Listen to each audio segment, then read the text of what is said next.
네, 안녕하세요. 조유미입니다. 오늘 화장품을 생각하는 방송 화생방. 지난번에는 화장품에 대한 기본적인 관리 체계에 대한 이야기를 나눴는데 오늘은 아마 여성들 특히 관심이 많으실 것 같아요. 기능성 화장품. 어떻게 기능성이 인정이 되고 어떻게 관리되고 있는지 하는 이야기 나눠보겠습니다. 대한화장품협회의 송장 부장님 자리해 주셨습니다. 안녕하세요. 네, 안녕하세요. 네, 반갑습니다. 네, 다시 만나뵙게 돼서 반갑습니다. 네. 네. 자, 지난번에 이제 화장품 기본적인 거 얘기해 주셨는데 오늘은 기능성 화장품 얘기를 해보려고 그래요. 사실은 기능성 그 화장품을 요새 안 쓰는 사람이 없을 정도로 굉장히 다양한 제품의 기능성 표시가 있는데 네. 우리나라에서 현재 허용하고 있는 기능성 표시가 따로 있죠.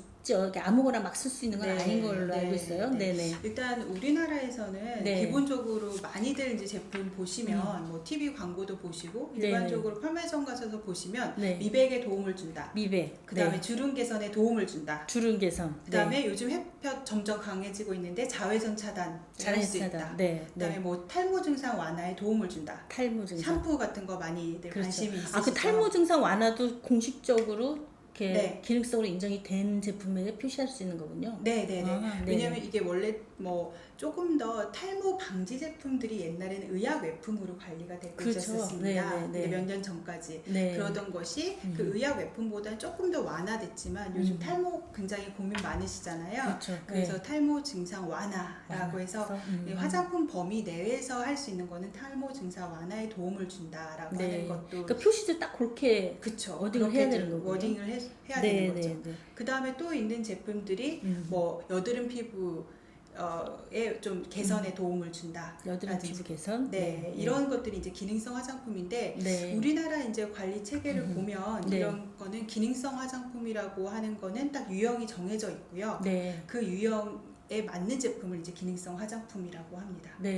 그러면 이제 그 유형에 맞는 제품을 내가 그냥 이런 기능성이 있어요, 뭐 미백 기능성이 있어요 이렇게 주장만 해서 되는 게 아니라 그걸 뭔가 누가 입증을 해야 되잖아요. 입증하는 맞습니다. 방식은 어떻게 되어 있나요? 일단 사실은 이제 그렇게 기능성 화장품이라고 법에서 그런 효능 효과를 가진 제품을 갖다가 표시나 광고를 하기 위해서는 사전에 식약처에 심사를 받으셔야 됩니다. 그래서 심사를 받고 그 심사에 적합한 제품만을 기능성 화장품이라고 표시 광고해서 할 수 있는 거죠. 이건 이제 국내에서 제조되는 제품도 그렇고요. 수입되는 제품도 마찬가지입니다.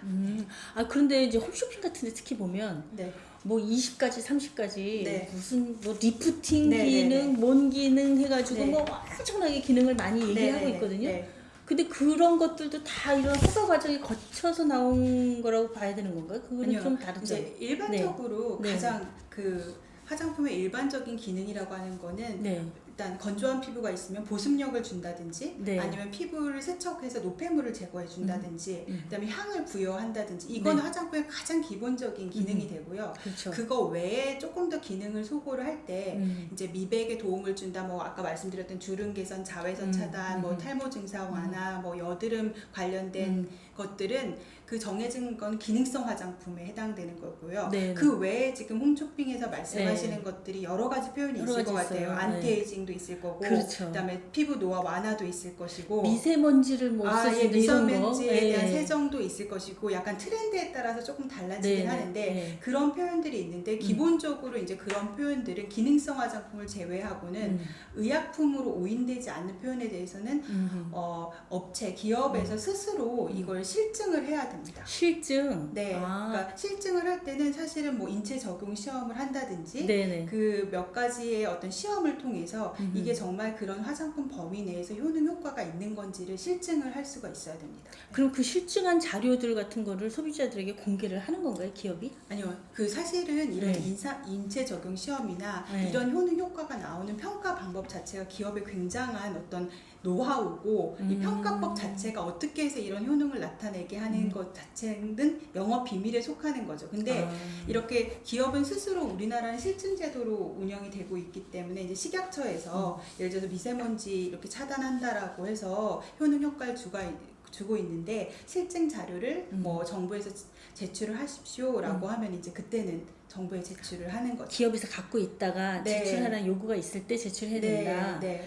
그러면 허가 과정이 정확하게 있어서 기능성 표현이 될 수 있도록 하는 게 몇 가지 있고 인정이 되는데 네, 맞습니다. 그 외에 내가 실증을 할 수 있겠다는 자신이 있으면은 그 밖에 기능성 표현들을 여러 가지를 쓸 수 있다. 네. 그럼 소비자 입장에서 정말 저게 기능성이 있을까라고 의심이 됐을 때 기업에다가 실증 자료를 저한테 좀 저도 볼 수 있게 해주세요라고 개별 소비자가 요구했을 때 그때도 그 기업에서 그걸 공개를 해야 되나요? 그 소비자한테? 그럴 의무는 딱히 그런 의무는 법적으로는 돼 있지 아, 않은데요. 네. 그런 의무가 돼 있지 않더라도 이제 식약청에서 항상 네. 뭐 사이버 조사단이나 그래서 뭐 인터넷상이라든지 네. 아니면 뭐 홈쇼핑에서 주로 자주 그 거론되고 있는 표시 광고에 대해서는 주기적으로 모니터링을 하세요. 네. 그래서 이제 기업에 네. 소비자가 관심이 있어 하는 어떤 표시 광고에 대해서는 네. 실증 자료를 이제 제출을 하라는 요구를 하고 네. 있습니다. 자, 그러면 소비자분 중에 뭐 특정한 기능을 굉장히 강조해서 얘기를 하고 있는데 좀 의심스럽다 이런 생각이 들면 일단 식약처에다 네. 이거에 대한 실증 자료를 받아서 정말 맞는 얘기인지 알아봐 주세요라고 요청을 할 수는 있겠네요. 네네. 본인 직접 하기 좀 어렵더라고요. 네. 네네. 그 다음에 자 이제 사실은 화장품에서 이런 기능성을 나타내주는 게 결국은 특정 성분인데 아 과연 이 기능성이 정말 의미가 있는 것인가 라고 하는 것을 판단해 보려면 성분을 일단 들여다봐야 된다고 생각이 되거든요. 네. 네, 어떤가요? 그 성분에 대한 뭐 거는? 성분도 중요하죠. 근데 네. 아마도 자주 유명한 성분들을 아실 것 같아요. 네, 그래서 뭐 주름 개선과 관련해서 많이 알려진 성분이 뭐 네. 아데노신이다, 아데노신, 네. 레티놀 화장품이다, 이런 거 레티놀, 내추럴이 네, 들어가 네, 있다는 네, 것도 네. 많이 들어보셨을 것 같고요. 미백과 관련된 건 뭐 알부틴 성분이 있다, 뭐 네. 나이아신 아마이드 성분이 있다, 뭐 네. 당나무 추출물이 있다, 이런 유명한 이제 잘 알려진 이제 성분들이 있습니다. 그래서 네. 사실은 이런 우리나라에서는 이 성분도 이제 식약처에서 이런 미백이라든지 주름 개선이라든지 자외선 차단에 대해서는 이미 뭐 어떤 효능 효과가 입증된 성분 같은 경우는 이제 고시된 성분이 따로 있고요. 네네. 실은 우리나라는 기능성 화장품이라고 아까 정의를 하고 네. 그 기능성 화장품에 대해서는 사전에 뭐 제조하기 전에 수입하기 전에 그 안전성이라든지 유효성이라든지 자 식약처 이제 심사를 거쳐서 네. 그 심사를 통과한 제품만이 네. 이제 시장에 출시가 되는 그런 시스템을 가지고 있습니다. 네. 그래서 네. 일단은 그 효능 기능성 화장품 범위 내에 있는 효능을 갖다 표시 광고하고 있는 제품이라고 본다면 네. 그 일정한 그 합격을 한 제품이라고 네. 생각을 하셔도 될 것 같습니다. 알겠습니다. 그러면 특정한 기능성 있는 성분이 들어가고 그거를 사전에 허가를 받는 네. 과정들을 통해서 일단은 검증이 된 네. 제품이다라고 네. 우리가 생각하면 되겠다. 네.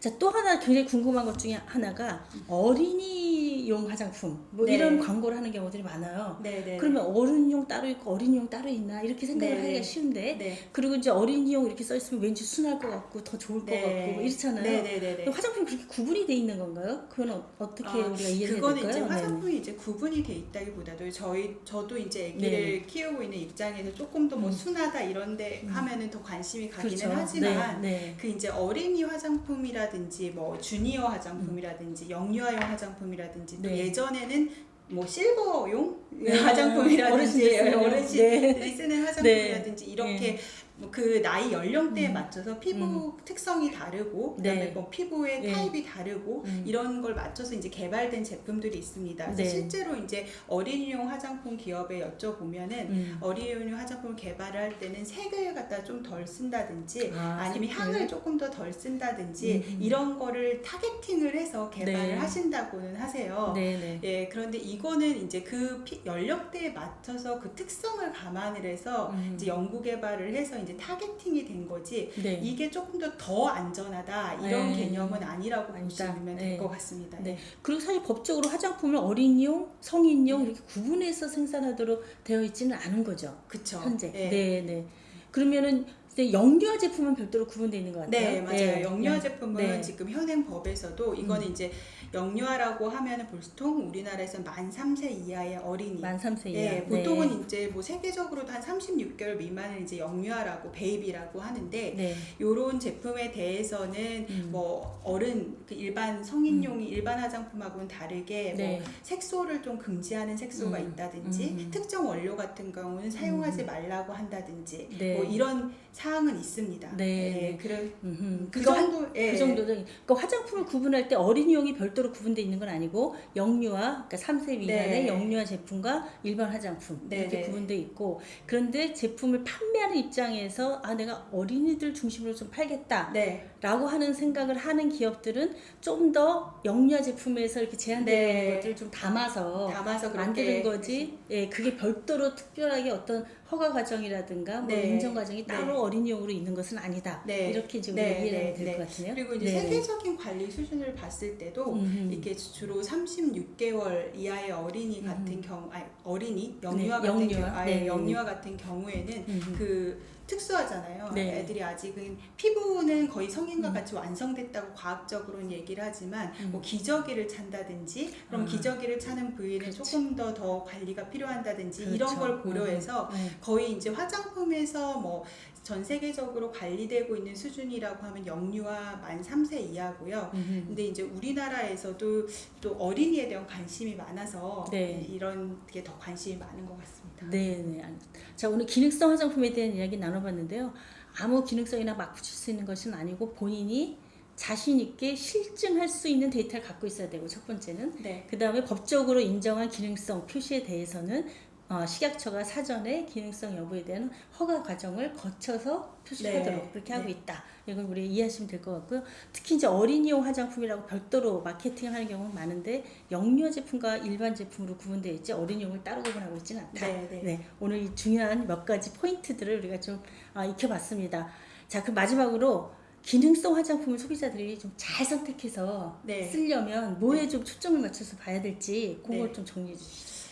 일단은 자신의 피부 고민이 뭔지, 네, 내가 네, 정말 네. 미백을 원하는지, 네. 아니면 강한 자외선 차단을 원하는지, 그다음에 뭐 주름 개선을 조금 더 하고 싶은지 그런 네. 피부 고민을 먼저 파악을 하시고요. 네. 그거에 맞는 화장품을 갖다가 선택하시는 게 중요하실 것 같고, 네. 또 일반 화장품이든 기능성 화장품이든 실은 자기 어떤 피부 타입이나 그다음에 이제 피부 특성에 맞춰서 적합한 제품을 네. 사용하시는 게 좋을 것 같습니다. 그래서 네. 우리나라를 포함해서 전 세계적으로 지금 화장품 포장에 보시면 성분 표시를 다 하고 계시잖아요. 그렇죠. 우리나라 지금 네. 전 성분을 다 네, 표시하고 전 있죠. 성분을 표시하고 네. 있죠. 근데 사실 그 성분 표시는 사실 성분 읽어보면 소비자들 이해하기는 쉽지 않은데 네. 그게 사실은 출발 시점이 이게 소비자를 위한 것이라기보다는 어떤 내가 화장품을 사용하다가 어떤 부작용이 발생이 됐을 때 네. 전문가나 의사나 이런 분들이 보시고 그거에 알맞는 처치를 하기 위해서 사실 성분 표시라고 하는 게 제도가 이제 미국이나 뭐 유럽에서부터 이제 시작이 돼서 네. 지금 전 세계적으로 하고 있습니다. 네. 지금 이제 성분 표시를 보시더라도 좀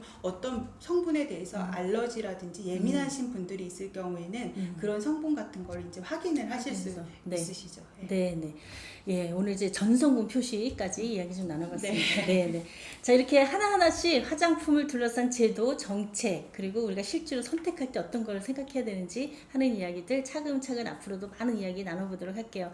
오늘 또 이렇게 시간 내주셔서 너무 감사드리고요. 네. 구독, 좋아요 꼭 많이 부탁드릴게요. 감사합니다. 네, 감사합니다.